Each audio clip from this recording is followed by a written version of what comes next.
Lunch. You are looking live. Live at lunch. Live at lunch with Ott and Hanny on 104.5 ESPN, Baton Rouge. What the hell's going on out here? Now, here's Jimmy Ott and Charles Hannegriff.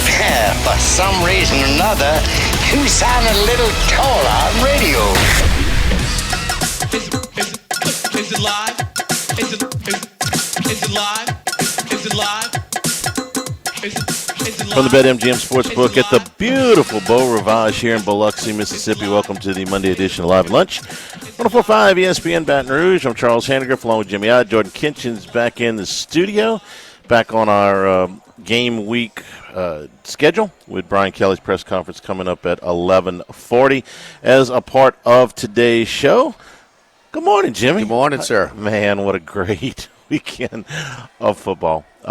If you told me on Friday, like, you know what, we're gonna have a great weekend of football, and your lead on Monday is gonna be Vanderbilt. So, probably not. But if it is going to be the lead, it means that they pulled one of the biggest upsets of the college football season for sure. And it's all anybody wants to talk about with college football because the Bama fatigue is real. It's been real for a very long time. And now that Nick Saban is no longer there, they're cracks in the armor. They're still good. They still pulled, beat a very good Georgia team a couple weeks ago, but they are no longer, that just invincible, the aura. They weren't last year either.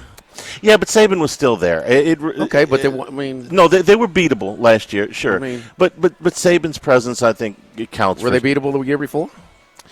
They've been beatable for a couple of years, yeah. but just barely. I mean, the year before that, LSU beat them, but it took everything. It took one of the classic games in the history of Tiger Who's got the best win in college Stadium. Football this year? Alabama.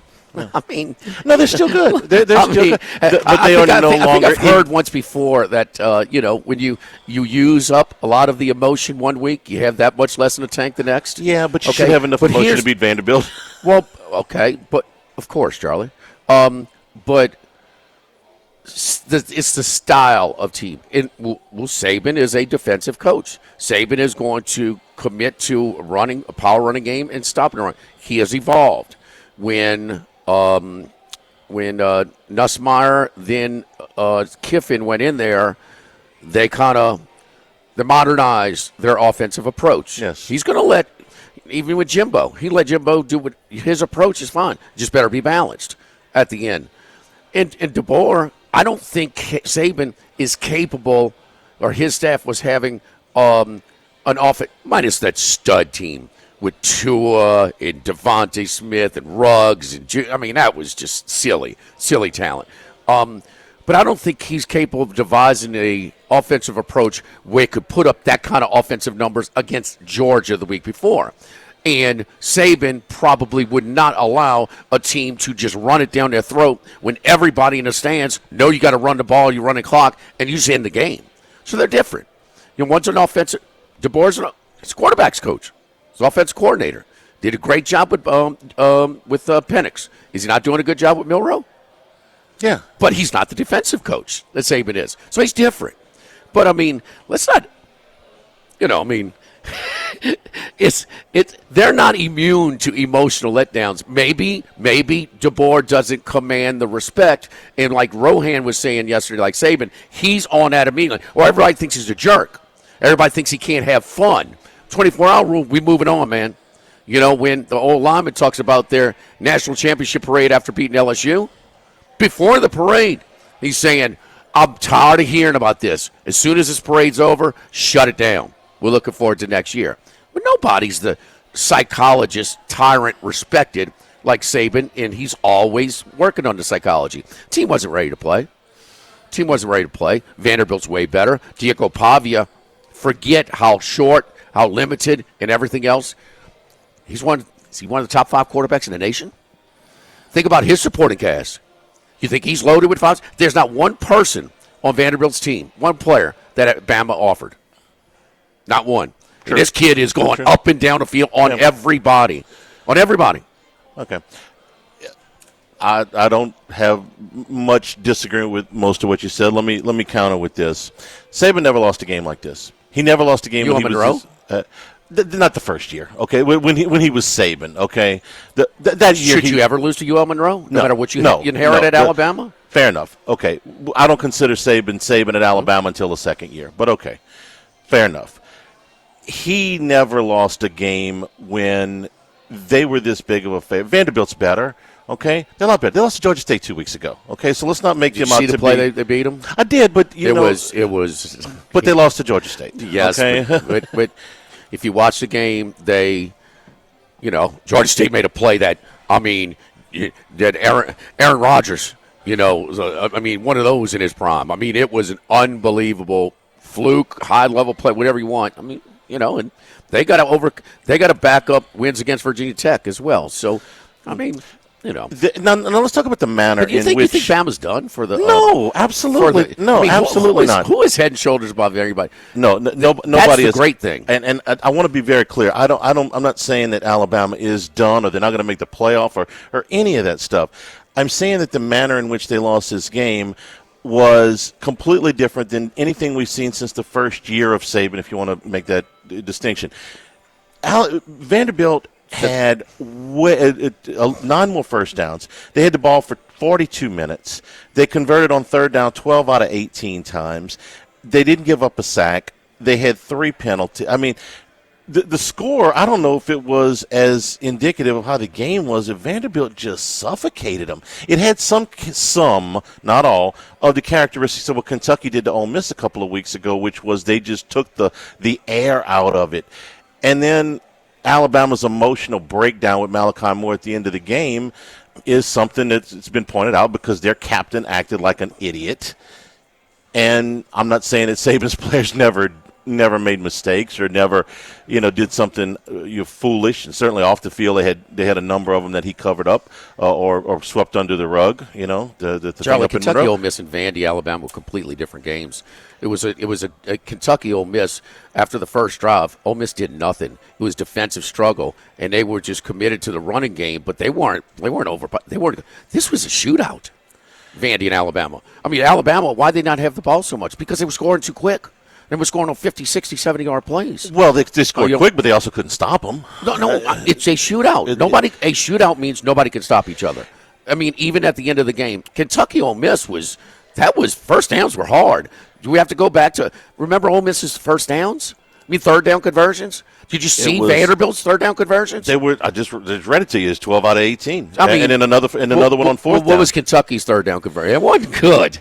No, it was totally different. Game. That's why I said some of the characteristics. But from a time of possession standpoint, it seemed like watching the game. It's like, damn, has Alabama had the ball? But they scored their points. The time of possession is what do you want to do? No, we want to score on 2 plays. You want to score on 12. And I love Pavia. I love Pavia. I love his story. I love his game. The great stat over the weekend: 3 times in his career, going back to New Mexico State, his team has been a 3-touchdown or better underdog, and they have won the game outright.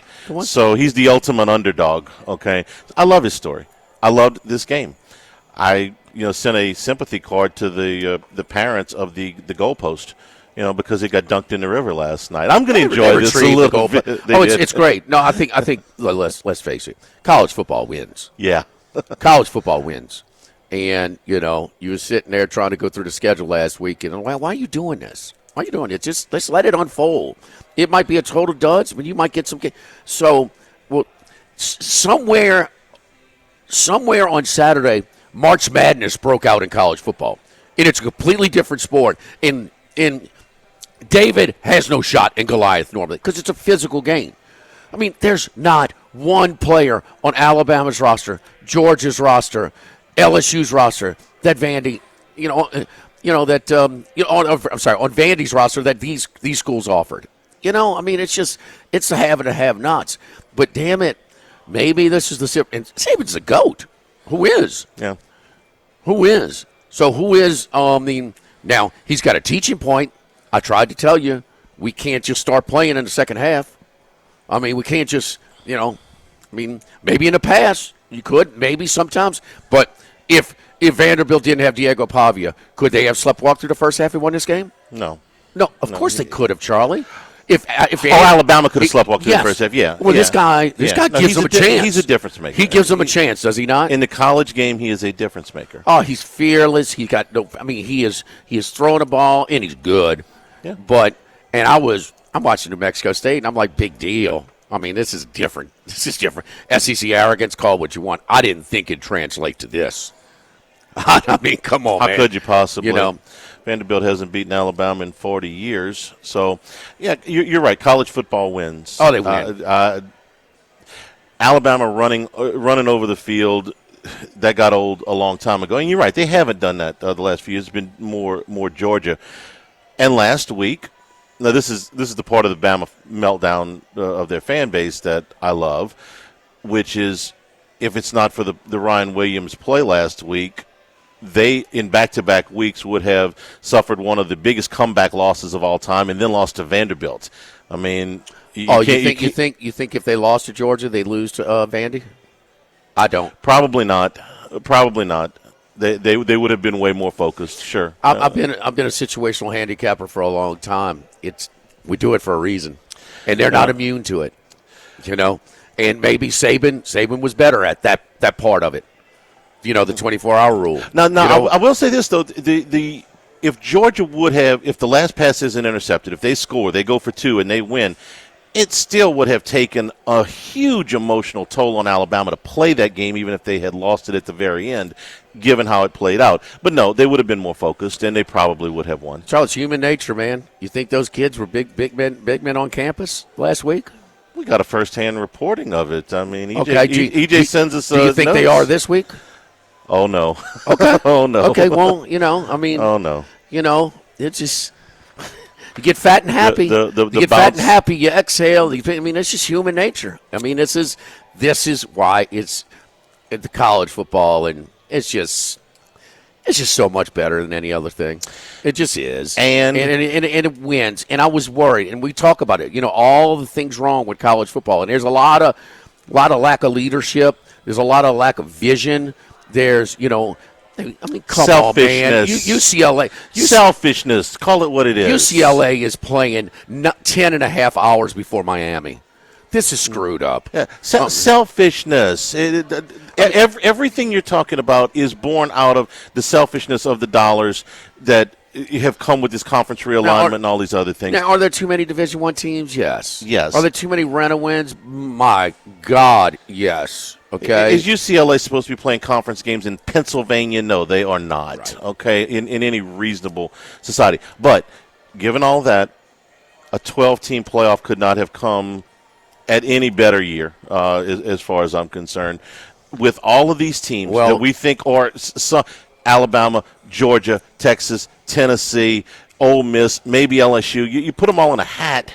And on any given Saturday, hate to borrow the NFL cliche, this will be a lot more fun than 4 teams going in, where we got to sit there the entire month of December and complain about who didn't get in. Well, it's long overdue. But to play devil's advocate, what's it cost them? They're all still in right now.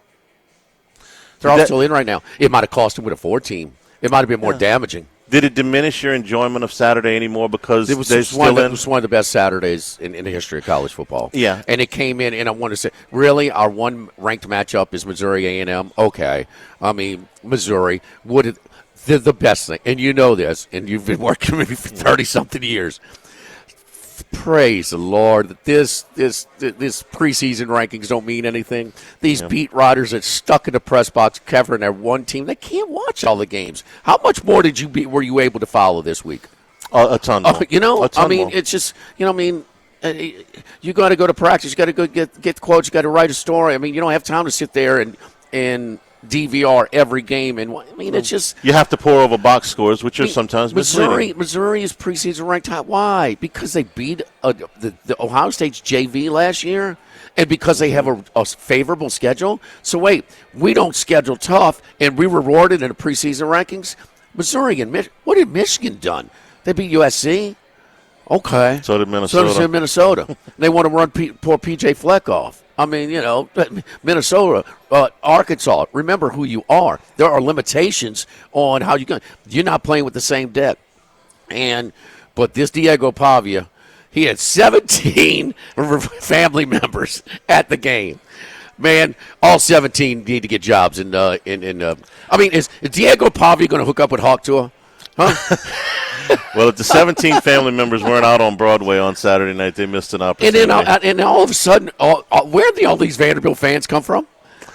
I don't know, and I don't care. Did they make it over during halftime? If you'd have given me a Vandy shirt on Saturday, I'd have put it on. I'd have paraded around the Beau Rivage with a black and gold shirt on, big as Dallas, Texas. Nope. You either you got your people that like the Yankees and everybody else hates them. Mm-hmm. Now the Yankees hadn't been the unbeatable force for a while, and so the Alabama fatigue and but Alabama hadn't been Alabama like just line up and just bulldoze people, and it would take a minor miracle or a player like Cam Newton to beat them, or Joe Burrow, Joe Burrow, and some friends, Chase and Jefferson, and amongst a few others.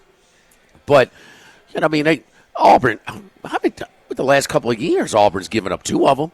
On the Plains. Well, fourth and how much was 30? Fourth and 31 last year. Bigsby doesn't run out of bounds.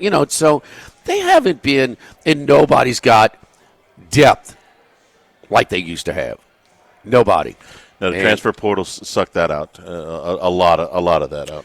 We're live here at the Beau Rivage Sportsbook. A great weekend as always. Saturday and Sunday, rocking and rolling over here, and all the new TVs have been updated over here. Our buddy Paul and Carl Johnson at Jack Johnson taking care of us. Great food over here at the in the sports book, and always renovating and doing some things. Redoing the sundry shop. They're doing this, going up.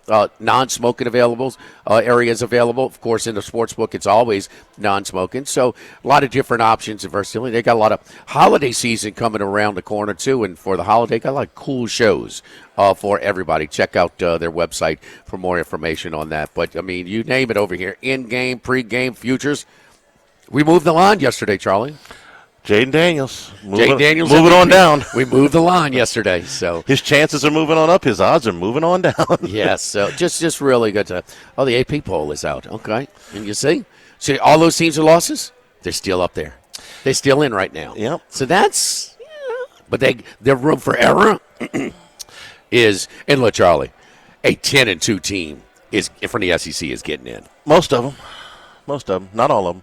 Missouri goes 10-2. They ain't getting in. I don't think. Live at the Beau Rivage, live at lunch. Schedule Miami's my time.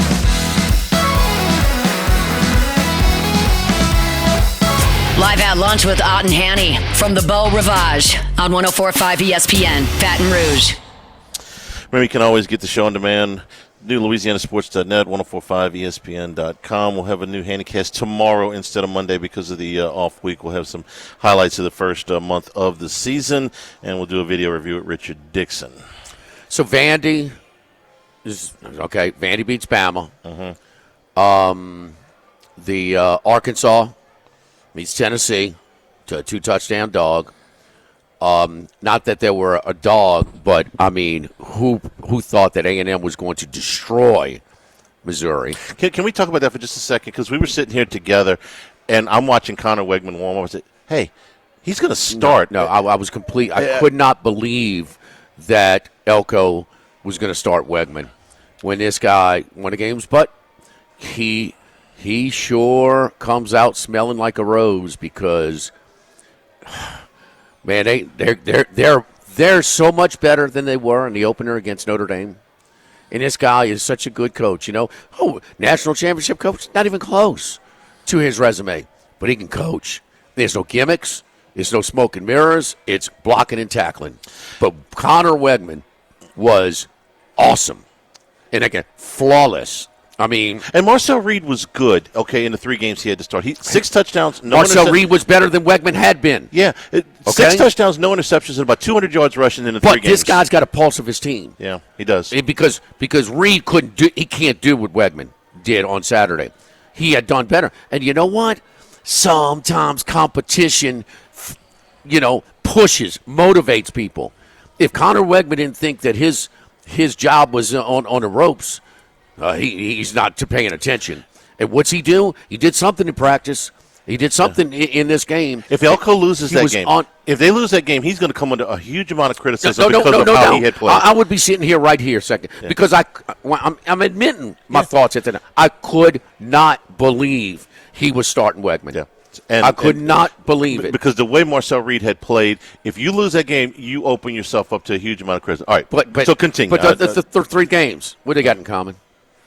They didn't play anybody. It was all that good. No, I'm talking about those 3 games. Alabama, Vandy, Arkansas, Tennessee, A&M, Missouri. What do they all have in common? This is we ever seen. You ever have all those ranked teams went on the road? All on the road. Yeah. Okay. It's still college football. We talk about college basketball. Mm-hmm. You got that friend. Wait a minute, so and so's favored over. Where are they playing? Yeah. Man, that home field, man. It's college level, and it's something.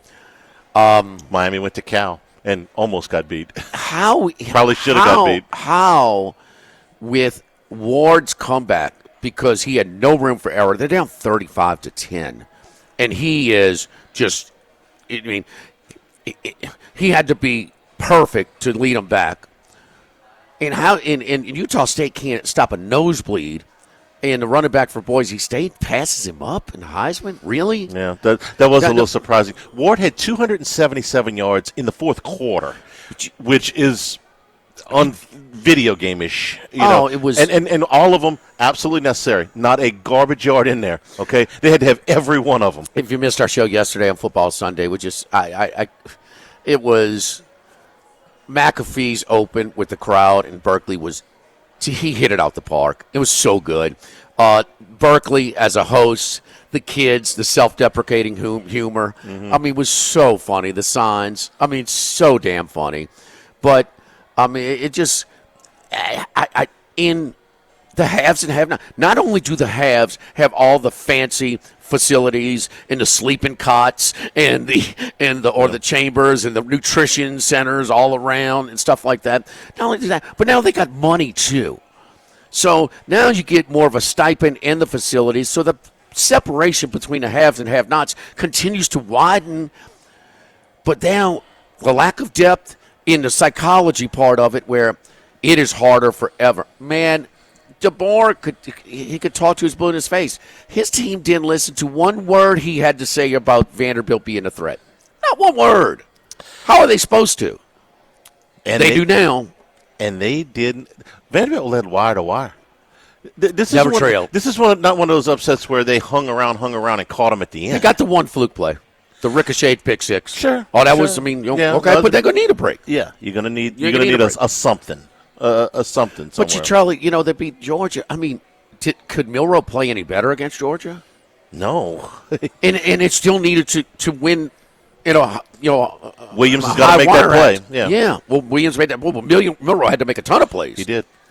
That guy's not a given. He's going to make those plays every week, but he's still making plays like he's. I mean, really, he's not out of bounds. I mean, is there a better wide receiver in the country? The freshman at Ohio State is really good. You got to watch him. I've seen very little of Ohio State because they ain't played anybody. Is he from the West Coast?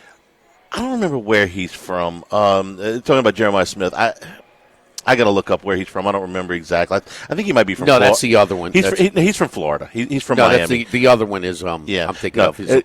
Jeremiah Smith is very, very good. But no, you can make a case. I'll tell you one thing. Watching Missouri, they need a secondary pitch because watching A&M bracket, blanket, tackle, double, whatever they had, they did everything but put Luther Burden in a straitjacket. Okay, they got to come. They got to be able to get something other than the fastball over the plate because everybody knows how good Burden is. And you can do. He got his yards. They got a tough road game this week, non-conference. Missouri, where are they going? This is you, boy. This is. Where are they going? UMass. Oh, come on. What are they? They're spending the week in Martha's Vineyard. Come on. They're going to take you to Basketball Hall of Fame. Hey, Missouri, I know y'all don't fit in the SEC. Okay, it's an odd fit. You don't go to UMass. Okay? I would have understood. What the hell are you doing going to? I got to jump on. I got to tail you on this one. What are you doing going to UMass? I would have at least somewhat understood Boston College. Boston College went to Columbia. Boston College is an ACC member. Yes. Yeah, okay. Okay. UMass. You got that one backwards, AD. If you go to Boston College, okay, but UMass, come on, man. Wow. Basketball scheduling. That's what that reeks of. So what you so you think that Alabama's done, or just No, Alabama's just no, another no. they're just another team? I think they're good, But but they are vulnerable. But when's the last time they've been not vulnerable? I mean, come on. I mean, it's been a while. I'll just tell you that Saban's, I hate to use the word aura, but I feel exactly like I felt when Spurrier left Florida. Florida was still good, even though Ron Zook was the coach. I mean, they came in here and beat the national champions in 2003. Look, give me DeBoer over Ron Zook any day. Absolutely. Come on. No argument. And Florida was still, like I said, they were still dangerous. They beat the 2003 national champions. But they weren't. Spurrier had a presence that he was going to come in there, he was going to beat you, he was going to tell you about it, and he was going to come back and do it again the next year. And Saban obviously wasn't as boisterous, but he had that aura too. God bless his soul. But this man would not have allowed me to sleep past 7 a.m. yesterday morning. Jimmy, I can't wait Monday. Get my popcorn. Roscoe has got a big old Chessy Cat smile. I'm a little disappointed I got to drive back during the Fine Mom show because it's always a point. You don't have it? You don't have it? Yeah, that's right. I can listen to it. Yes, but indeed. Come on, Charlie. It's 2024. No, I can listen to it, but I can't see it. The facial expressions for Feinbaum are priceless. I'm going to get my popcorn. Mm-hmm. I would have joined him. Boy, how the difference a week makes, huh? I mean, it just it's college football wins. College football. And all of the problems. The NIL's killing college football. And man, there's just nothing like what this sport can do, man. That's who's not smiling when Vanderbilt's hustling, carrying the goalpost 3.5 miles to the Cumberland River. You know? Well, there's a few people, but they deserve it. I mean, it's just who's pulling for. Alabama's still capable of winning it all. Tennessee's still capable of winning it all. Sure. I mean, it's Ohio State and Oregon this week. I mean, have they they look invincible? Hell no. That's a great. Hell no. The loser ain't out, but we're still going to watch that game really intently. Oh yeah, that's going to be a great atmosphere give me in some Eugene. Real damn games. Yeah, no, that's going to be it is Ohio State's first big test, but the loser ain't out. But let me also say, don't look at the damn schedule, Charlie. Just watch it. But this is an outlier, also, and as far as it's just still hard physically to match up when you're an inferior program, when you don't have the budget, the conference affiliation, whatever it is. I mean, it takes a special player. That Pavia kid is just he's hungry, man, and he's really good. Is he gonna make a roster in the NFL? If Stetson Bennett did. He did? Well, I think he's still in the Rams roster. Okay. Could Diego Pavia go to Stetson Bennett's supporting cast and do what he did? He would have been a lot better. Could Stetson Bennett go to Vanderbilt? I'm not saying he would have been better than Bennett because Bennett give Bennett his due. But I never thought of Stetson Bennett as an NFL quarterback, and he's been on a roster. Diego Pavia, it's very hard to do what he's doing. Sure, at Vanderbilt, yeah. The level of difficulty is off the charts. And then when you see Diego Pavia, what are you doing, Auburn? Go get that guy. Go get Holstein. I mean, come on, Pitt and Vandy ain't going to outbid you. Not that I mean, I will say I wasn't screaming. Listen, I'm not going to be a hypocrite. I'm saying Pavia was, let's go get him 6 months ago. But I was saying guys like Holstein, guys like Riley Leonard. Come on. You spent all this money on paying these coaches not to coach. You can't go get a quarterback? I'm not crying for Hugh Freeze, but it's probably hard for them to fully enjoy the Alabama loss because of how bad. Turd. Of course. Yeah. He's a complete turd. I mean, he's a liar. Uses the faith as it's bogus. He's despicable. I mean, he's as a person. And it's very difficult for their fan base to enjoy the Alabama loss given what their season has been. Yeah. Oh, no. Yeah, no. And they played fine against Georgia. They weren't embarrassed. They just don't have all the horses. No, it was the losses to Cal and Arkansas. Yes. At home, Yes. Don't forget our friends at Los Reyes Mexican Grill on Lee, just off of Nicholson, Los Reyes. My buddy Kyle Rogers and Matt doing a great job. Scott doing a great job over there. Miss Blair behind the bar. When I go to the Queen, I always head on home, and, got to stop at Los Reyes.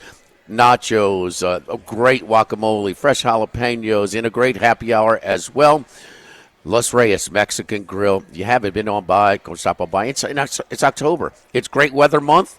So come on by in patio seating. Patio dining is available all the time. Los Reyes Mexican Grill. Tell them you heard it on 104.5 ESPN Baton Rouge. Live at the Beau Rivage, live at lunch, 104. Saturday, getting your Gaves air.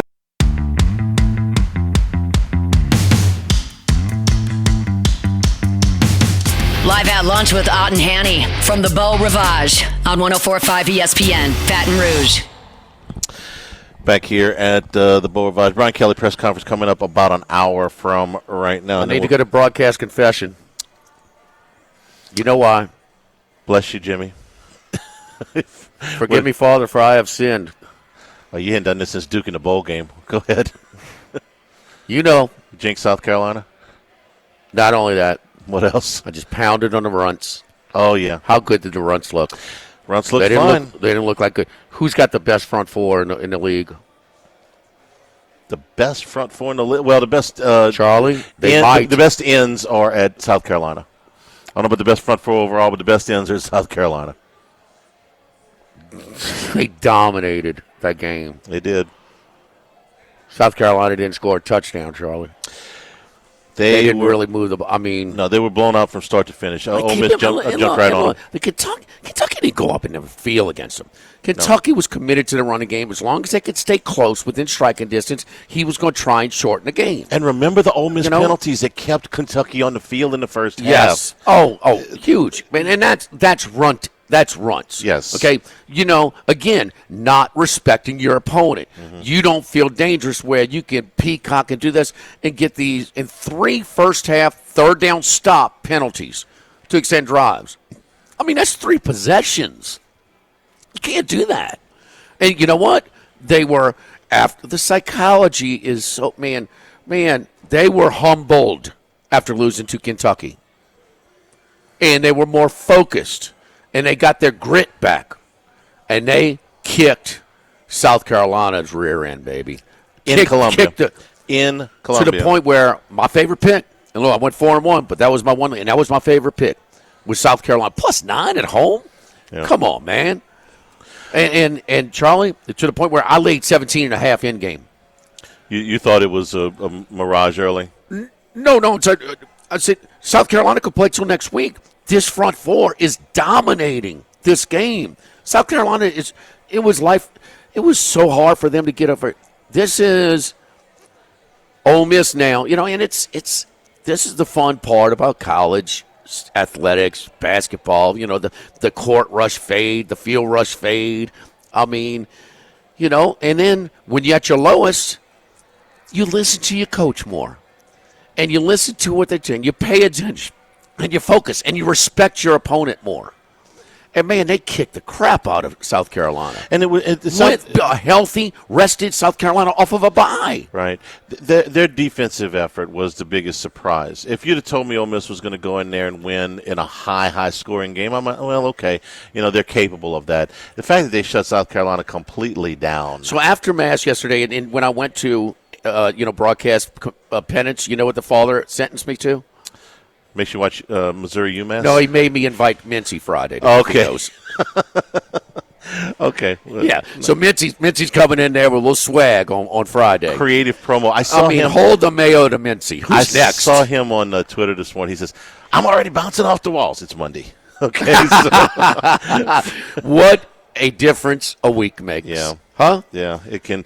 Well, for Alabama. For Ole Miss. Why is because it's live, it's real, it's unscripted. Why are live sporting events so coveted by the television, television companies? You can't DVR them for it's sure. It's just so fun, man. It was one of the most memorable and a bye week, and here a lot of our listening audience, including you, could enjoy it more because LSU was off. Just kind of, and that's why and listen, God bless you, Charlie. You got your responsibilities. You're very good at it, okay? Reese Davis opening to game day and you open to, post game is really well done. That's why during the pandemic, we recycled that stuff. It was really well done. I'm throwing you some flowers, Thank baby. you, sweetie. Yes, absolutely. So, but, man, I can't, what are you doing? What do you mean? Yeah, tailgate, that's fine. Go have fun, your tailgate party with your glare on your one TV. I'm going to the sports book and watching them all because I don't know where they're coming from, but somewhere, Northern Illinois is going to give Notre Dame a game. Somewhere along the line. And we watched very, very deep into Saturday night because Miami's comeback was something to see. The Texas Tech-Arizona game was phenomenal. That was one of the picks that we had that Texas Tech would go out. I'll give you credit on that one. You put me on that one. When those games lasted until well after midnight Central Time. We had both of those. What was another? The only home-ranked team we care. Louisville, SMU, completely different team guess what now, SMU? since they've changed check quarterbacks. out their schedule. Okay, no, you told me not to look at the schedule anymore. I'm going to give you a pat. No. Okay. You know who they don't play?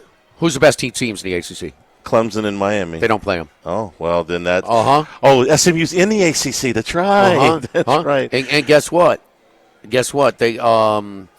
They made a quarterback switch, huh? Their quarterback switch made all the difference in the world, and they made it. Look, the one game they lost was to BYU, which all of a sudden doesn't look all that bad since BYU's 5-0. They made the quarterback switch. They're averaging well over 40 points a game since they made the switch. And they're playing better defense. And the passing numbers aren't that much different, but you saw that the catch. Russian numbers, catch, get loose, man. Yeah. What are you, about 70-yard touchdown run? Something like that. They're going on. Since you asked, I looked it up. They're going on the ACT score, the SAT score, the next 2 weeks. They go to Stanford and Duke. But it is 3 straight road games. Let me see. They got a bye in there somewhere. Yeah, they got a bye this week, and then they back-to-back road games. So it's 3 road games out of 4 weeks. Charlie, it was all crazy minus one thing. 4 teams. Military drinking town. Army, Navy, whiskey, Tulane. Yeah. You only won those by 167 points. This Tulane's good. And I'm sorry, Sean King. I know this team's more balanced. But that undefeated team was great offensive. That undefeated team played Southern Miss, which I think finished like 7-4 that year, and that was the only tough game. They played BYU in the Liberty Bowl.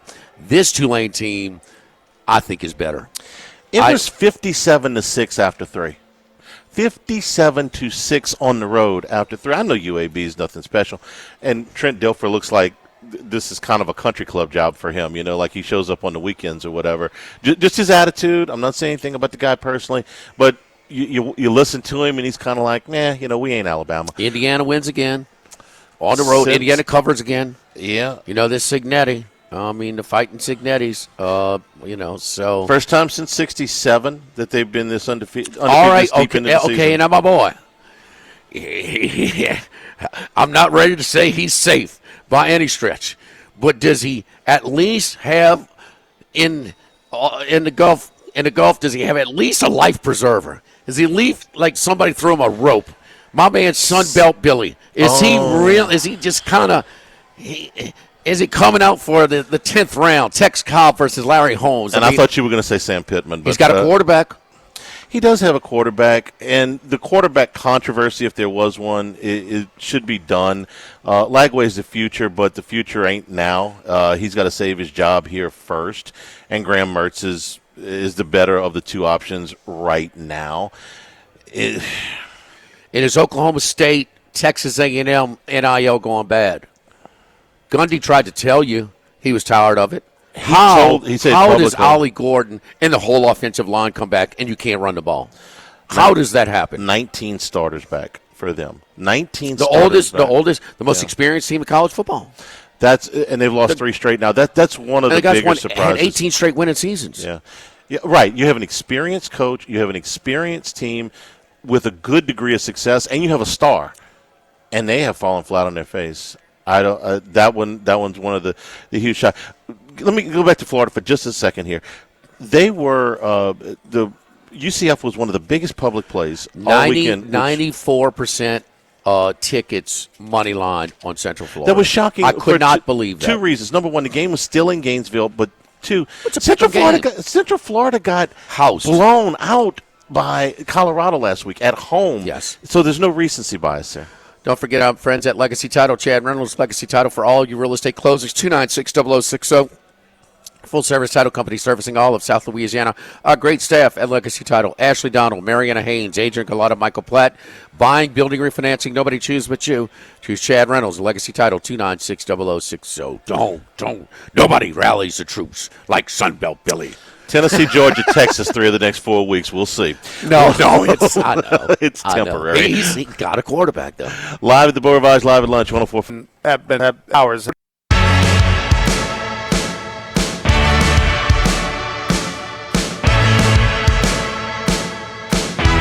Live at lunch with Ott and Hanny from the Beau Rivage on 104.5 ESPN, Baton Rouge. Brian Kelly press conference coming up at 11:40. All right, I want to ask you about Clemson. A couple things about this game. Number one, Florida State. At least they were within shouting distance. We got a favorable line on Friday, so that was fine. Cleveland Browns, take note. If your guy stinks that bad at quarterback, the guy behind him can't possibly be any worse. Brock Glenn was certainly no world beater on Saturday, but he was at least competent in their loss. But for Clemson, there's twofold. The most demanding games left on their schedule are Louisville and South Carolina, and both of those games at home, I'm still not a believer in Pitt. They do have to go to Pitt in November, but Pitt's undefeated. they are undefeated. I know that's going to be a competitive game. Fine, but I think that Clemson is better. Clemson Clemson's can better. go. They're going to be favored on they the road. go 11-1, and not only does that put them in great position for the ACC championship game against Miami, but it also make the Georgia win stands up really strong over Clemson. Mm-hmm. That win looks better and better, and they're figuring it out, man. Clemson had another good game against Florida State. They didn't blow the doors off, but they went to Tallahassee and won by 16, and it's good for them. It's good for Georgia. 500 total yards, 28 first downs. I mean, no turnovers. Klubnik again, doing a little bit with his legs, and so I'm not going to App State. Okay, I mean, I'm not going to include that. But the last 3 games against NC State, Stanford, and Florida State, 9 touchdowns, 1 interception, over 8 yards an attempt, and he's rushing the ball for about 60, 70 yards a game and a touchdown. So he's a dual threat, and he has cleaned it up a lot. He had 5 touchdowns, no interceptions with App State. I'm just not giving too much, but they are getting better. And look, the last 6 games of the year last year in the bowl game, he finished very strong. Georgia got him. And what week was Georgia, too, Charlie? First week of the season. We can't overreact to ugly offensive football, even with a returning quarterback like Klubnik. But no, the Clemson, SMU, and Miami. But Miami back-to-back, they get a favorable call from the league office. They definitely got it. I mean, come on, they man. got an assist. And Florida State's college version of the Cleveland Browns. I don't care what you're paying him. I don't care what you promised him. Bench on the bench. Hour number 2, straight ahead, 104.5.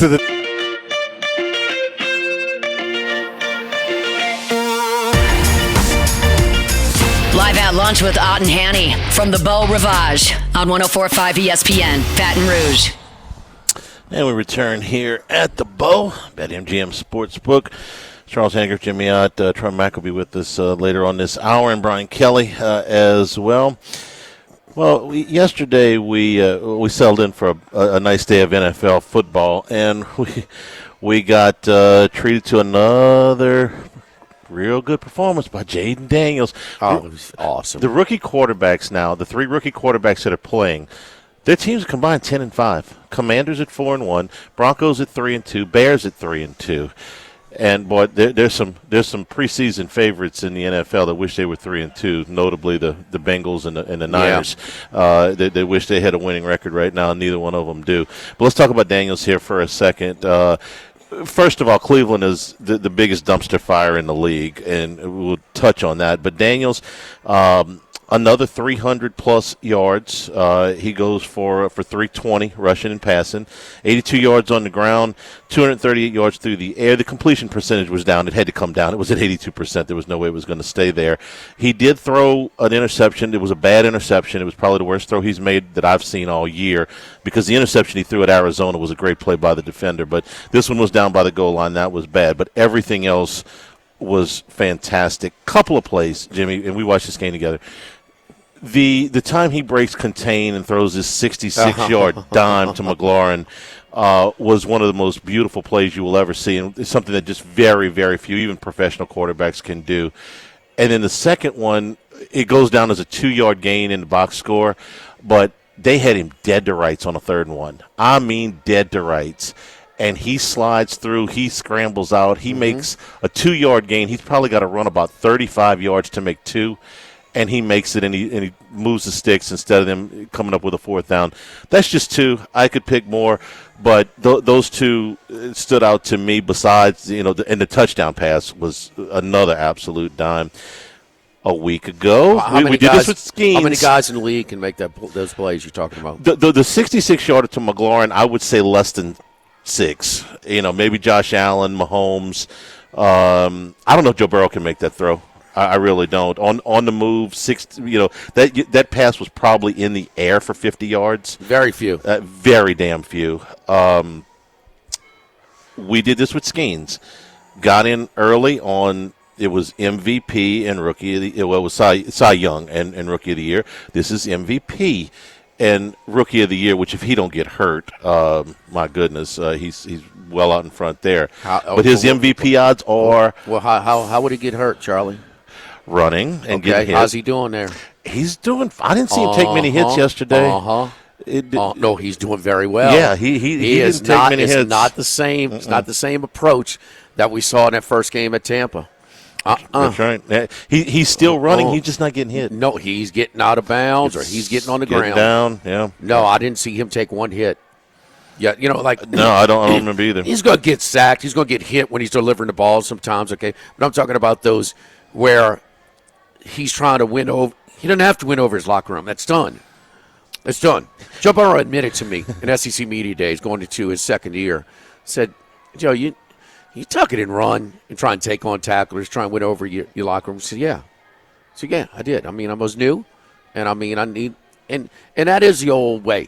That old, man, that locker room, you really win them over when you lower your – man, that's just – but that's just not smart. It's not smart. And – Daniels wisened up very quickly. You sat in the stadium in Cincinnati when they played the Packers. Yeah. When he was taking these vicious hits. And Rodgers pulled him aside. Said, man, what are you doing? Stop doing that. And Daniels has learned very quickly. They're really good. Their defense was supposed to be, their secondary and their defense is suspect. But the Browns are so bad there. But as Randy McKay told us last week, this week will be a test because Cleveland is much better defensively than Cincinnati and Arizona. And guess what? It looked like he was playing against Cincinnati and Arizona's defense again because he went up and down the field he's getting better. He's getting better. It's not supposed to happen like this for a rookie. And Stroud did it last year, and Daniels is doing it this year. Difference is that Daniels moves better than Stroud, period. He is so many times, a couple of times, they had pressure, and he's so damn quick. He's so quick, and not that he gives a lot of shake in his hip movement and things like that, but he's elusive. And we know just a flat out, when he wants to tuck it and run, he's the fastest guy on the field. But, man, he's throwing with accuracy. He's not hitting these guys are wide open. He's hitting them in stride. He's putting enough ball to where he's putting enough air into the ball where it's a comfort. It is just, he's playing perfect. He really is. And that's why I say, dude, don't go get a guy like Devontae Adams and screw this up. What are you doing? It appears more and more that he's headed to the Jets, by the way. I'm sure. The Jets only targeted Wilson 22 times yesterday because they don't feel like they've got anybody else. 22 times? 22 targets yesterday, which is a top 3 stat in the league since they started tracking the statistic of targets. So, yes, I think he's headed to – I think if Aaron Rodgers was trying to prove his point yesterday that he needs another guy, he made it. What Daniels is doing is so phenomenal because not only has he changed the team, and look, defensively their numbers are still not good. Yesterday, the Browns, Deshaun Watson's just a mess, but he's changed a culture very quickly. Now he's had some help. Okay, they changed owners, they changed coaches, they changed quarterbacks. But he's the biggest part of it. And when you are down for that long, man, and Washington under Daniel Snyder. You know, it's been 15 years since they won a playoff game. They had a brief little spark with RG3 before he got hurt, but nothing like this. He's changed. He's helped change. They've been the key cog in changing that culture very, very quickly. And they're fun to watch. They're having fun. You hear them after the game talking about, man, this is nothing like. The only guy that was still there the last time they were in the playoffs was the punter. And they got him a quote yesterday. He said, Tresswell or whatever his name. I can't even tell you what the difference is between then and now because it's like so far different that it's indescribable. That's 5 games in. It's always most fun on the rise up, on the way ascent. Up. And Daniels after the game, what did he say? I didn't come here to win games early in the season. Back to work. He's grounded. We saw that at LSU. His what did Rohan say on the show yesterday? His work ethic. Yeah. He lives in the building apparently. I mean, I'm not literally, of course, but figuratively. He did that at LSU. They said he basically wore out the virtual software that helps him, go through his progressions and stuff like that. I'm rooting for him so hard. It's hard to describe. It's kind of like Burrow in that Super Bowl year. That was fun to watch them. I got no allegiance to the Bengals at all. I just like Joe Burrow. That was fun to watch. I hate it that he's going through what he's going through right now because he's playing great, but the defense is awful. And I'm enjoying watching Jaden Daniels. I have no allegiance to the Washington franchise at all, other than they've been a laughingstock for 2 decades. But I'm enjoying watching this. Jimmy, Zach Taylor may be in some trouble in Cincinnati. Yeah, and he deserves to be. Yeah, they got the Giants in Cleveland the next 2 weeks. So should win those games, but man, they let one get away yesterday that they should have won. But Daniels is MVP odds. Give me. We were plus 3,300 last Monday when we did the show, and that has been cut down to plus 1,100 today. Yesterday during the game.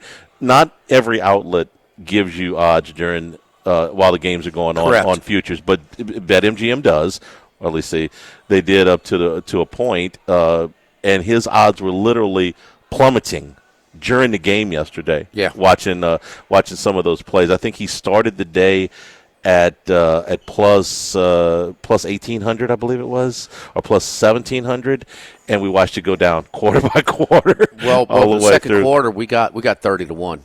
Oh, you got 30 to 1 in the second quarter. Okay, yes. I didn't realize you got it that high. Yeah. Okay, I've got the ticket in my pocket. Yes, and by right now is at 15 to 1. 15 to 1. No. I'm sorry. No, 10 to 1. 10 to 1. 10 to 1. Okay. 10 to 1. 10 to 1 here. We got Bet Rivers has got 11 to 1. So it was in last week. It was 33 to 1 at Bet Rivers, right? Mm-hmm. Yes. Yeah. Last Monday. Yeah. Last Monday. Mahomes is the favorite, and this is a reputation thing, and the Chiefs are 4-0. Yes. Mahomes' numbers are not. Well, who are you going to take? Who are you going to take out any? You can have any quarterback this year. Still go with Mahomes. Yeah, he's still the best player. But he has not had the statistical year. It's not even close. He's not. No. He had a good year, and he's down. Hollywood Brown's out for the year. Rashae Rice is probably out for the year. He's looking over his shoulder. Pacheco is out for at least another month and a half, and they are depending on secondary guy. Travis Kelce ain't Travis Kelce. He's still very good, but he's been on tour, for the offseason. Whether it's that or just he's getting older, he's not the ultimate tight end weapon that he once was. Now watch him go light up the Saints tonight, but still, Mahomes doesn't have quite the guys that he had. Now he's made took McCole Hardman and turned him into an all-star. But he's the favorite. Daniels is now the fifth choice for MVP. It's Mahomes, C.J. Stroud, Lamar Jackson, tie for second, Josh Allen, fourth, Jaden Daniels, fifth. Josh Allen second on in BetMGM. So they the four ahead of Daniels is a little bit mixed up depending on what outlet you're looking at. And then the one right behind him, Sam Darnold, is Sam Darnold. Yeah, whose Vikings are 5-0. Darnold looks like one of the great reclamation projects of all time. The Vikings are 5-0.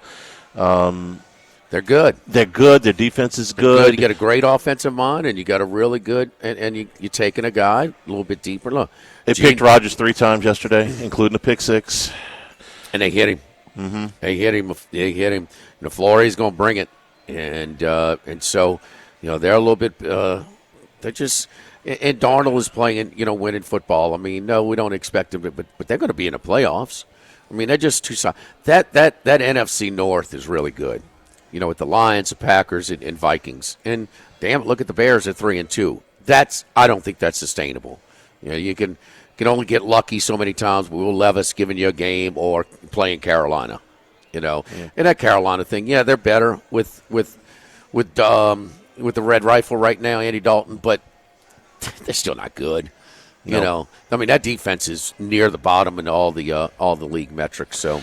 And I don't want to beat the dead horse, but I'm going to say this again because I believe it is one of the truest things in sports. If you've got bad ownership, it's almost impossible to overcome. And listening to Kevin Stefanski after the game yesterday, I don't know if it was the first question, but it was one of the first questions. Are you considering a change at quarterback? He did not hesitate. No, I am not. Deshaun Watson yesterday was hideously bad. I mean, hideously bad. He's been bad for all. He's been bad all year. Yeah. He's been bad for 2 years. Really, took 7 sacks yesterday. The one glimmer of hope that Cleveland had yesterday, early in the third quarter, when Washington turned the ball over deep in their own territory. Okay, it's 3 plays. And at that point the score was 24-3. So if they get a touchdown, they're back in. They're back somewhat in the game. Sack, incompletion, fumble. They line up for the long field goal, which made it 24-6. Which who cares? They're averaging 16 points a game. 16 points a game. They sound like an off guard for Hofstra. Okay, and your coach goes to the podium after watching that and says, "We are not making change." That comes from ownership. You will never convince me otherwise. When your owner, who is a billionaire, goes in and tells the coach, I am paying this guy $250 million. I can't trade him. I can't cut him. I can't cut him and recoup my money. You will play him. You don't have a choice. Because any coach with a pair of eyes would have put Deshaun Watson on the bench a long time ago. Well, I mean, that's the difference between an organization like the Browns and the 49ers. Mm-hmm. And, the 49ers, made a bad move. I mean, they made a mistake. They moved up, gave up a lot to draft Trey Lance, and they figured that they made their mistake. They move on. Of course, they don't get close to what they spent on him, but let's move on. And in the Browns, it's just like, so why did in Flacco? It wasn't Flacco that lost a game down in Jacksonville yesterday. I mean, he found the fountain of youth, man. He's running 30 yards down the sideline. There's an old saying, good money after bad. That's what the Browns are doing, throwing good money after bad. What does that mean? It means that you stay in a bad investment and you continue to put money into it, not realizing it. Yeah. Time to quit putting money into repairing the old jalopy, huh? And kind of move on. So no doubt about that. Don't forget our friends over at Total Maintenance. Total Maintenance, man. My buddy Lucas Ragusa over at Total Maintenance, been doing it for a long time. One of Baton Rouge's oldest. What about South Louisiana's oldest and largest AC and heating companies over at Total Maintenance? So, and look, got a great deal going on right now. Any Mention my name and half off of diagnostics, including after hours, holidays, and weekends. How about a one-time heater AC visit? Just $79. It's normally $179. If you mention that you heard it right here, Jimmy Ott, 104.5 ESPN Baton Rouge. We have membership programs that cover all of the services that we offer with discounts and extended warranties. We are Total Maintenance in Baton Rouge, 480-1000. 480-1000 Total Maintenance. Live from the Beau Rivage, live at lunch, 104.5. Connect a great had not.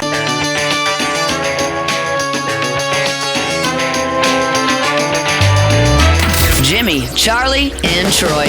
Three best buddies sitting around talking sports bets. Let's welcome in Troy Macker from Bet Rivers. Troy boy, how you doing, man? How was He's your doing football? great. He's What's a that? Washington fan. He's doing that's great. right. That's right. He's doing fantastic. How about this Commandos, huh, Troy?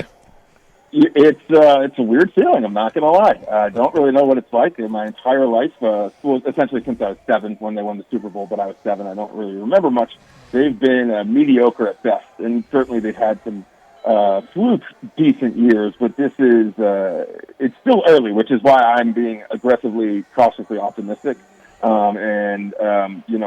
Anything could happen, but this is exactly what you want to see from a team that's been dreadful for 20 years. All I really ask for is score some points and make progress every week, and be in games, make the games fun and entertaining, and that's what they've done. And they're winning, which is great. So I'm conflicted because I just don't know how to think. I don't want to get too invested because we've seen this before with RG3. Certainly, this is different, but. Yeah, it's been a pleasant surprise, and I'm sure it's been pretty good for y'all down there with an LSU Tiger leading the way. Well, and the RG3, and you can't deny he was the offensive rookie of the year that year when they won the division. It was a soft division that year. I believe they won the last game on Sunday night against Dallas as the kind of the break-in. They were both 500, and they lost at home to Seattle where he was hurt, but they were running read option. And, this is a little bit more sustainable. Jaden Daniels is throwing the ball, and he's throwing the ball at a very high level. So I know it's easy to say now that we know what happened, but running quarterbacks this league, that's a hard way to maintain. Yeah, especially when running is the primary thing. You even look about, Colin Kaepernick, he had some dip on his pass. He was a run first, and all it took was a year of tape there. Same with RG3. Certainly, the injuries impacted that. But the interesting thing here is looking at Commanders' futures. The NFC East hasn't had back-to-back divisional champions in like 20 years or something. Yeah. And so if you think, I think the Eagles won last year, so let's just eliminate them. Are the Cowboys looking like a team that is, destined to win the division? They got offensive problems.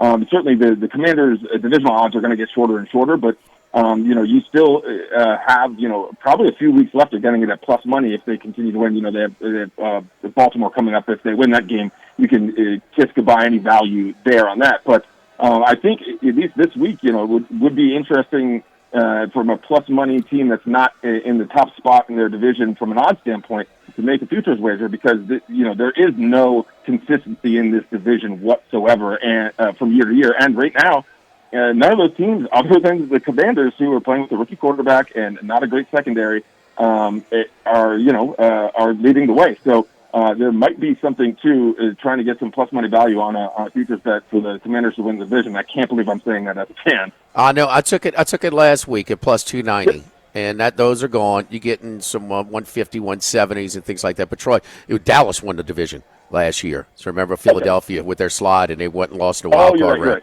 at Tampa Bay. They won it before the year before when they went to the Super Bowl. But no, it has been 20 years back and forth, and Dallas, dodged a bullet last night. They were down to their last play.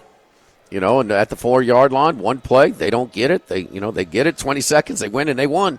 So that was one where Washington could have, picked up a game on the Cowboys. Now, they haven't played, Dallas or Philadelphia yet, and we don't know what direction. What do you think is going to happen with Philadelphia, Charlie? I think Dallas, I think Washington's just a better team. I think that the coaching situation in Philadelphia is going to implode before the end of the season. and that will ultimately hamstring any efforts that they have to make a run? It's well, it did last year, and they've lost 10 of their last 13 games. Yeah, right. Exactly. They're going back to getting last by a little year. bit on reputation. Now, it would have helped out if Pittsburgh, Dallas won a very losable game last night at the end. In fact, that play to win it reminded me of the play that they had in Philadelphia where they You were, don't think they could have called a flag on that? Yeah, they could have, but It was a pick, clear as day. You remember the play in Philadelphia last year where they were a half a foot short of the goal line, Dallas was, and this time they're a half a foot on the right side of the goal line. Oh, you're talking about at Philadelphia. Yeah, yes. It looked like a very similar that was play. 2 years ago. 2 years ago, sorry. Yes, It looked like a very similar play, except this time they were over the goal line. Yeah. The tight end for Dallas got just short in that game. Troy, I was looking at your numbers. It looked like sort of the public teams on the spread, Washington, Baltimore, and Green Bay, they all won. Well, that was not the case on Saturday. Oh, no, not at all. Oh, gosh. What a wild Saturday. There were certainly some in there, Army and Navy. And Navy was not just, heavily bet on by tickets. Navy minus 9.5 was 87.6% of the tickets, the split. But that was also the fifth most popular play across the board all day. And that's including Bama to cover. And we took just an obscene amount of tickets in-game on Bama to cover and to win, because if you can get them against Vandy even down 14, at even money or even light plus money, you're going to take it. I certainly did. But so Navy, the public was on from the jump, and they held serve. Same with Army. Army 89.2% of the tickets was on Army minus 13.5, and they covered going away. Tulane minus 18.5, they covered going away at UAB. Indiana minus 12.5. 81% at Northwestern. The one tickets that was a big surprise is James Madison that we've talked about seemingly week in and week out. That is a bad loss. They were 16.5 at Louisiana Monroe, and there was 86.7% of the tickets there. And then there are a couple others. Obviously, Bama, we had 85.9% of the tickets to cover, and UConn playing a very bad Temple team. Minus 17.5. Well, 88% of the money was on UConn, and they won by was it? Yeah, like 10? 3 or 7. That weird fumble at the goal line that they ran back. So it was not a good week for bettors, especially people playing the big plays. Our 5 most wagered on plays by total money, all losers. How about the split on the Chiefs Saints game tonight between the tickets and the money? It's flip flopped here, huh? Yeah, you don't see that very often in primetime NFL games with two decent teams. I think that is a testament to what the bettors are thinking about the offensive weapons the Chiefs don't have at their disposal, and the Saints have been at times incredibly volatile on offense. So right now 67% of the money, 68% of the tickets on the Chiefs to win, but 70% of the money and 65% of the tickets are on the Saints to cover. I believe it's still at Chiefs 5.5, maybe down to 5. But yeah, that is a very fascinating angle. So the public seemingly thinks that the Chiefs will win in a close game, but it will be a 3 or 4 point game, potentially a field goal or a Chiefs late touchdown to rally back to win, which would not be surprising because that's what the Chiefs tend to do and have been getting a favorable whistle this past couple of weeks. Yeah, you think. There's no doubt. So, Charlie, you think the Saints could be competitive tonight?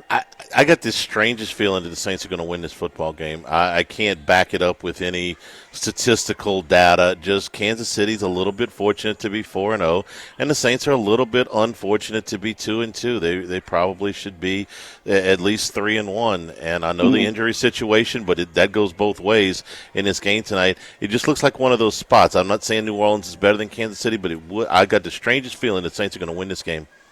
I think it's a 50-50 game. Why not? Every one of Kansas City's games have been 50-50. Mm-hmm. So they gave the game to the Falcons last week. Yep. So we'll see. And the Mahomes deal, man, he's just looking over his shoulder. The protection is sketchy. It's sketchy.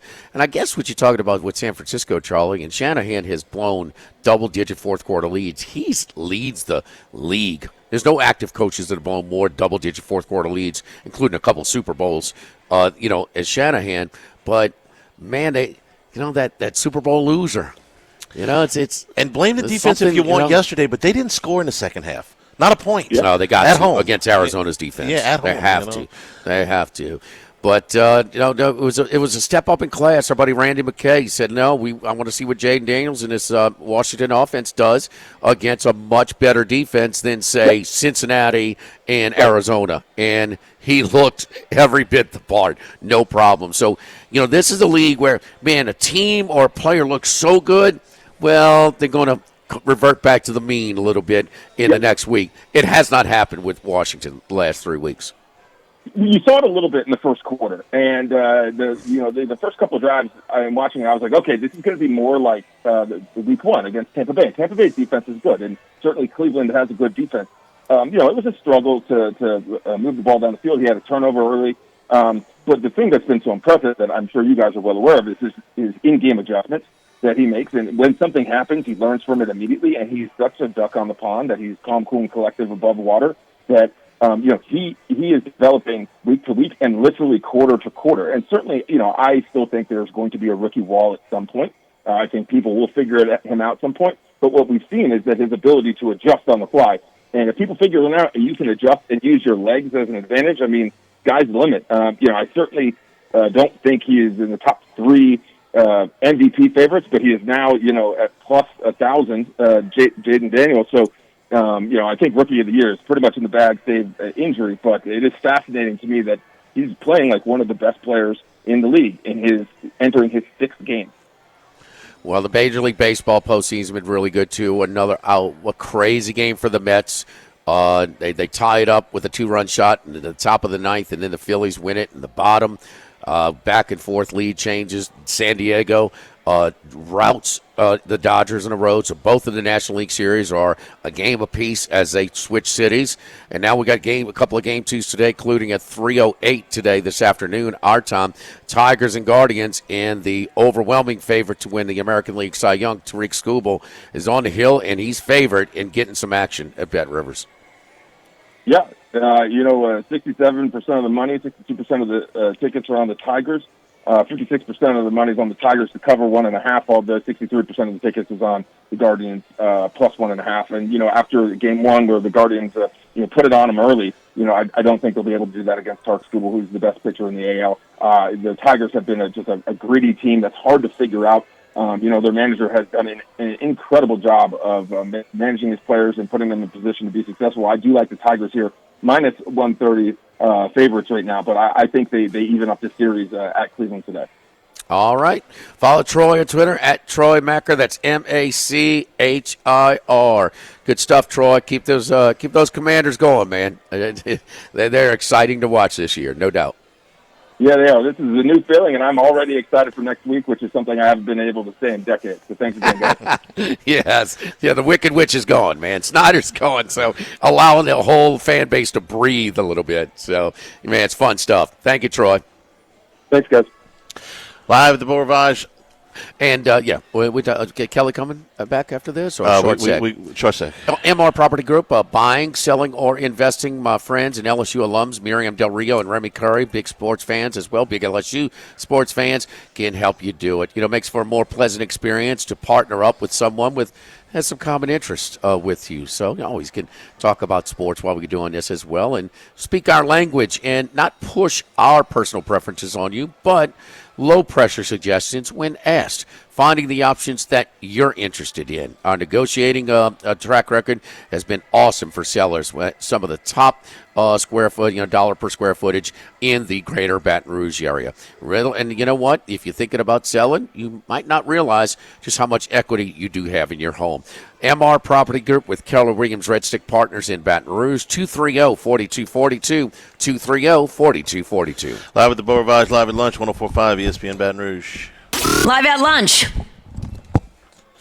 Pierre Part Store and the Thibodeau store, home improvements. You can do it yourself, or you can hire a contractor. They've got your supplies either way.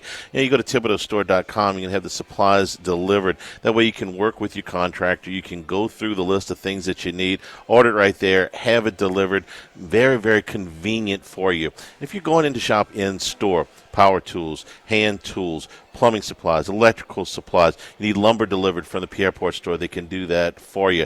And their experts are going to be able to walk you through step by step if you do decide to do these things yourself. If you don't know what you're doing, I don't know what I'm doing. Listen, they're going to save you time. They're going to save you money. You're not going to buy supplies that you don't need. You're not going to waste time with techniques that are not going to work. So visit Thibodeau Store, 900 St. Patrick Highway in Thibodeau. And while you're there, pick up fishing supplies, grills, jambalaya pods, crawfish pods, some unique Cypress furniture, and a whole lot more. It's at the Thibodeau Store, 900 St. Patrick Highway in Thibodeau. And online, it's Thibodeau.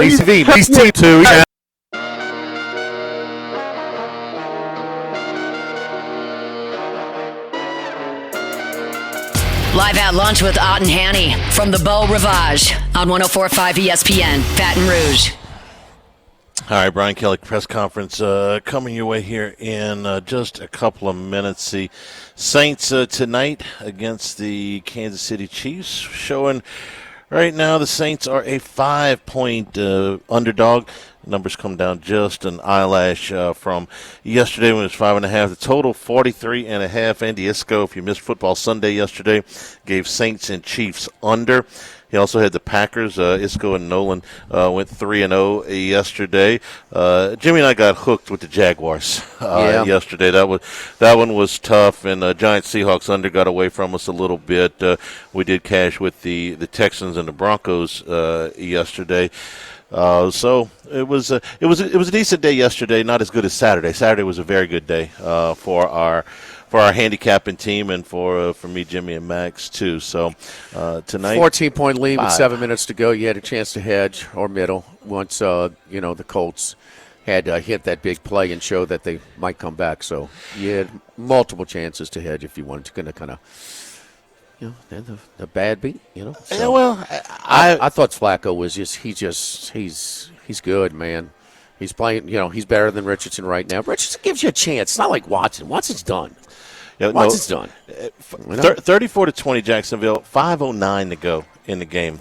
They blow a 14-point lead in 5 minutes, and they win it in overtime. But they blow that in regulation, chance to win it outright. All right, Brian Kelly press conference. We're back on the other side from the BetMGM Sportsbook here at the Beau Rivage, live at lunch, 104.5 ESPN Baton Rouge. At the Beau Rivage, Brian Kelly getting us up to date on the off week and everything going on. Some of the highlights of this for me, Caden Durham, Zy Alexander, C.J. Daniels all practicing. That's really good news. For Durham, who's sort of become the home run threat for this team, dealing with a foot injury. The way I understand it, there's a couple of his toes that are sort of dislocated, so I don't know how painful that is for him right now. The good news is that he's practicing. That's good. Zy Alexander, I still think he's their best cover corner guy. He and Stamps are the top two, but I would still give Alexander a little bit of an edge. Is going to play, and certainly with the type of miscommunications that Ole Miss can cause for you in the secondary, I think that's obviously really good news. And then it's C.J. Daniels, who's been a solid receiver for him through the first month of the season. So that's good. They need a better understanding of the back-end rotation. Kelly said that they have made some strides there. So that's good. That, to me, one of the biggest things I'm concerned about, Jimmy, is the ability of Lane Kiffin to create mismatches in the secondary, to get matchups that he wants, and create big plays out of it. And Jackson Dart, we've been talking about Jackson Dart for a long time, man. He's a really, really bright guy. You remember when he was being recruited, he's from Utah. He was offered by most of the Pac-12 schools. USC, obviously, is where he started his career. He's also offered by Penn and Yale. he had Ivy League offers. So he's a very bright guy.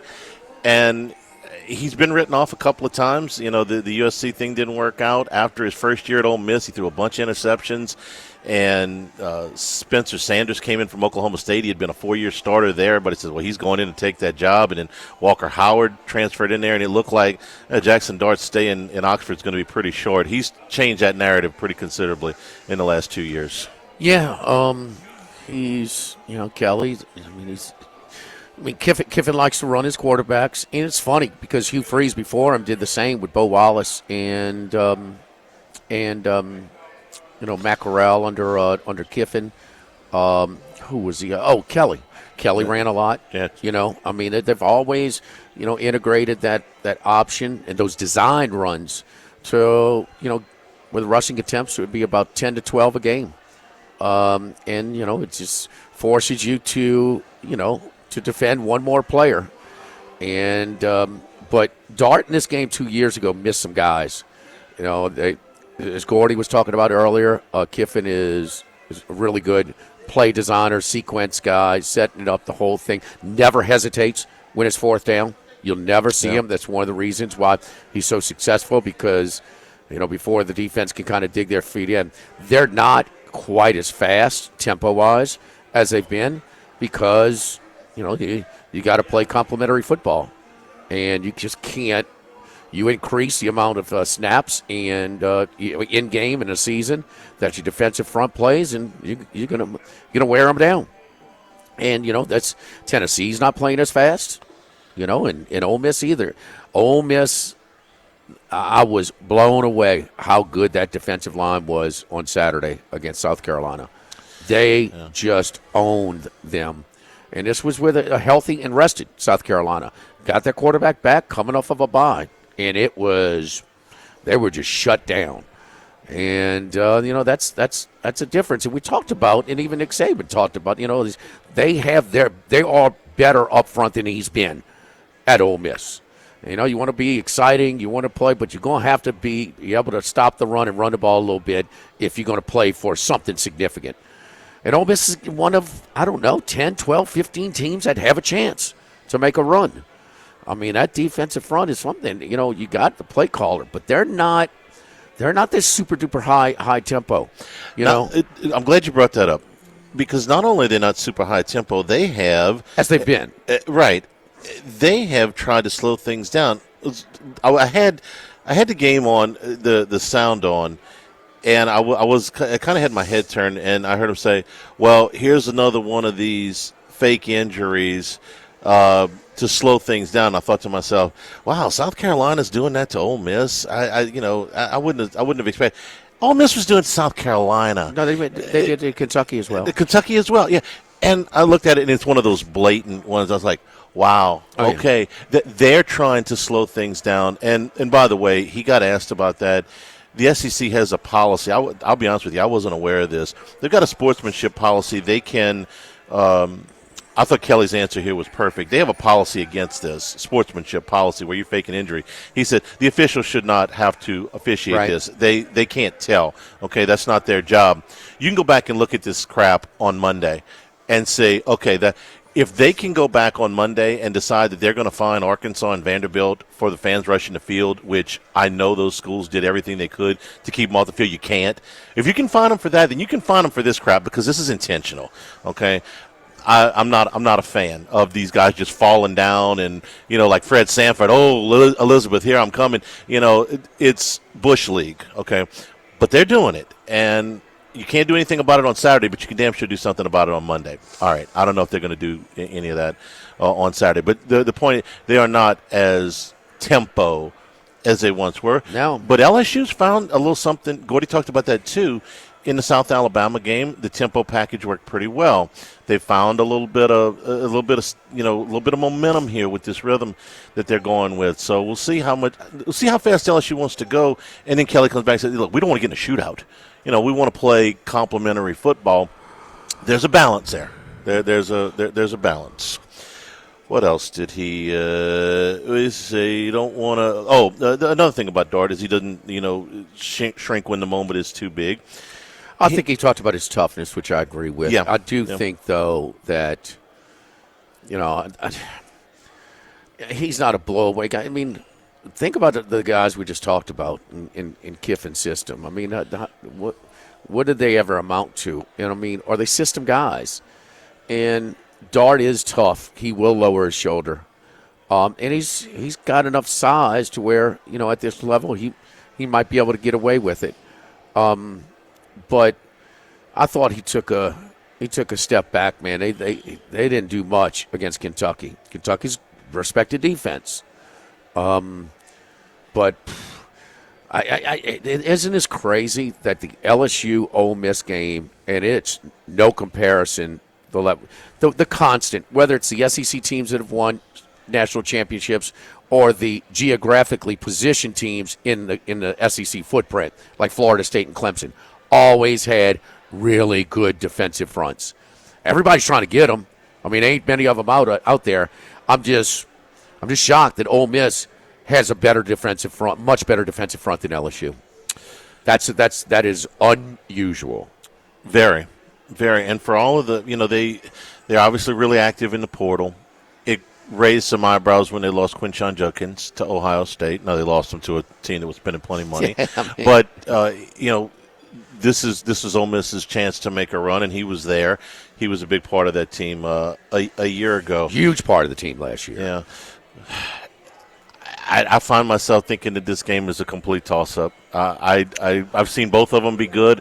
I've seen both of them, struggle a little bit at times. I think this should be a fantastic football game. How many times has Ole Miss come in to Tiger Stadium as a favorite?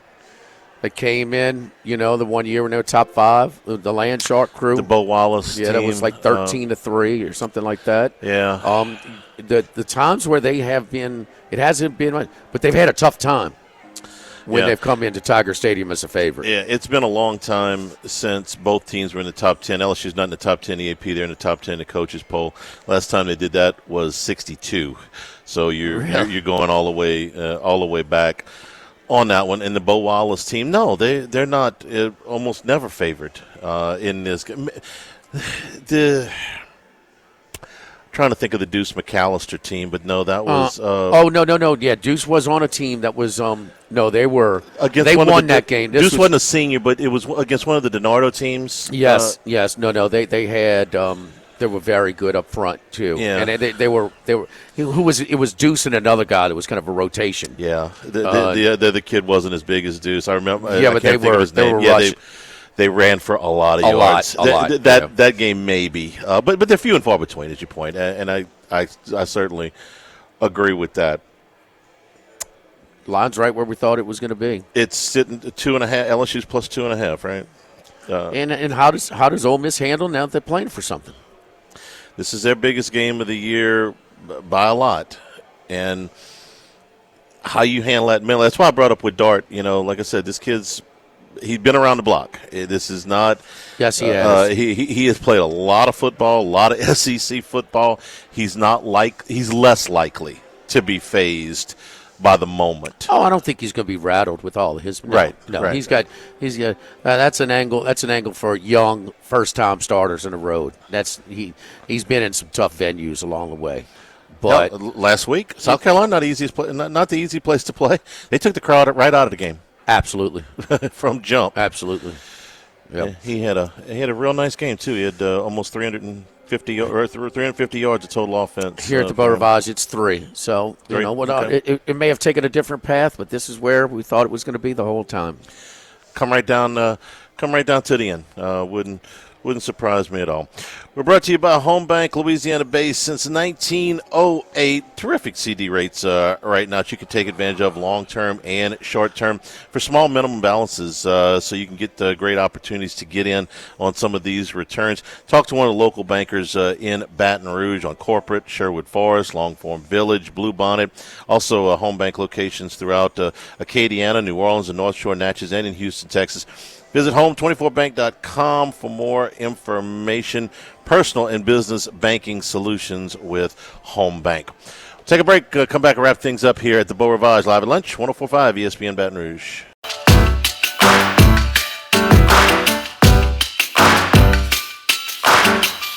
Live at lunch with Ott and Hanny from the Beau Rivage on 104.5 ESPN Baton Rouge. All right, Saints and the Chiefs tonight. Couple things. Kareem Hunt is going to start at running back for Kansas City tonight. This will also be the first game they play without Rashee Rice. He is out of this game. And Chiefs have played really good run defense. They played Baltimore with Derrick Henry. They played the Chargers, who had J.K. Dobbins, who's having a terrific start to this season. Played the Falcons with Bijan Robinson. Average of 2.6 yards per attempt on the ground is what they're giving up. So we'll see what Alvin Kamara is able to do tonight against Kansas City. But they've been able to close some games out, and the Saints just haven't, Jimmy. When you get down to that game against Baltimore, They win it by a toenail.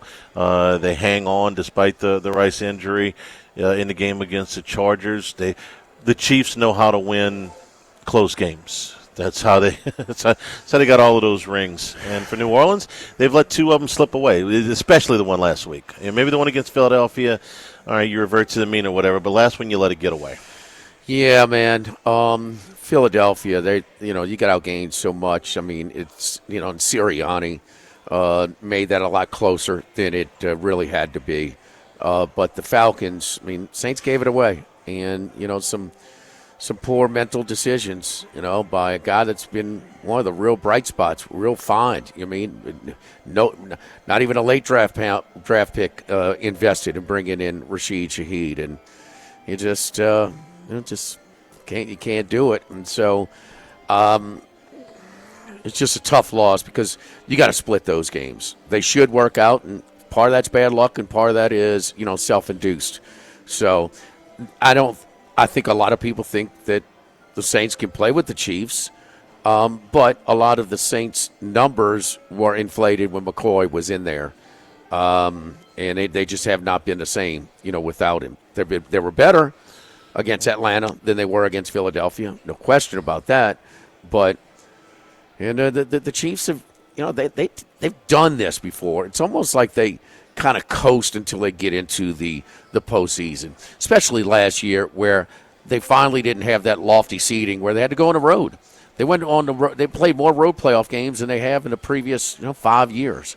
And that was the first time Mahomes had won. Yeah. He played first time they played. He played on the road. Yeah. Saints will be without a lot of guys tonight. They will be without Taysom Hill. He is red zone is a killer. Yeah, the rib fractures that took him out of the game against the Falcons last week are not going to allow him to play tonight.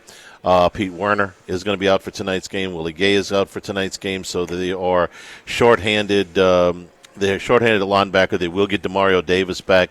He practiced on Saturday. The offensive line, not only is McCoy out, Shane Lemieux, who was backing him up, is out. Cesar Ruiz is out again. And Lucas Patrick was questionable with a groin injury. He was sort of limited this week. They had to bring in Connor McGovern. They signed him off the Jets practice squad. Now, he has started in the NFL before, so it's not a complete green player out there, but he's certainly new to the Saints. So they're going to have to patch that offensive line together. And, oh, yeah, Chris Jones is playing. he's a problem for the best interior lineman in the NFL, much less the Saints shorthanded right there. And even with all that, Jimmy, I call me crazy optimistic. I don't know. I like the spot for the Saints tonight a little bit. Even though, Charlie, I mean, the Chiefs aren't blowing people out. They're not. I mean, the Saints are a better team than some of the teams that are hanging in there right there with the Chiefs. I mean, so it's funny. You're looking at the playoff standings for. I know it's very early. Cincinnati is dead last in the AFC because of the tiebreakers right now. Oof. Dead last, and we wondered, if that organization, and we've seen some of the bickering going on.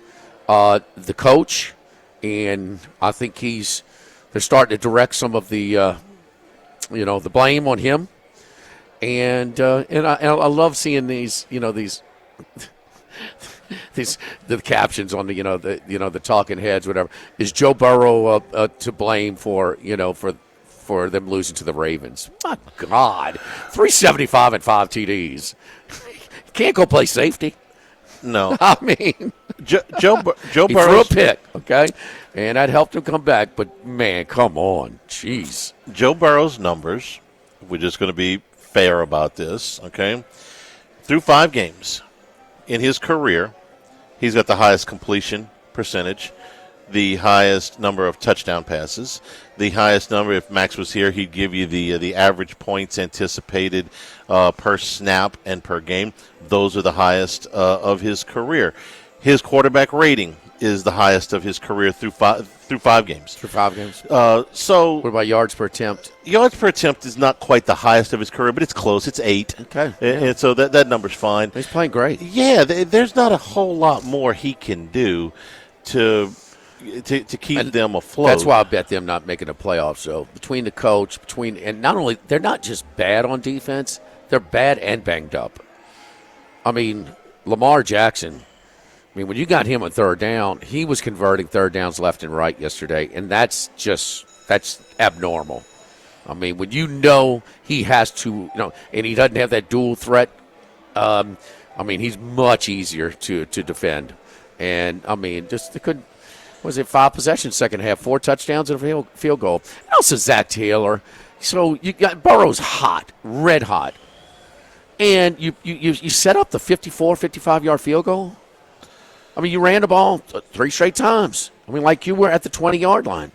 Yeah, that's when you do that when you have a quarterback that you don't trust. Yes, you should trust this guy. It's not that McPherson can't make that kick; he can, but you trust your quarterback. That's what you're paying Joe Burrow $250 million for. Okay, for times like use that. Him. They got the Giants, the Browns, the Eagles, and the Raiders coming up. They're winnable games, but man, look, they've already lost to New England, so they ain't no gimmies. All right, tomorrow we'll be at Mike Anderson Seafood. We'll talk about Saints and Chiefs, do first class, second class, no class, and Andy Isco joins us. For Jimmy Ott, Jordan Kitchens back in the studio. I'm Charles Hanniger saying thank you and good afternoon. Stay tuned for Hunt Palmer, 104.5 ESPN Baton Rouge.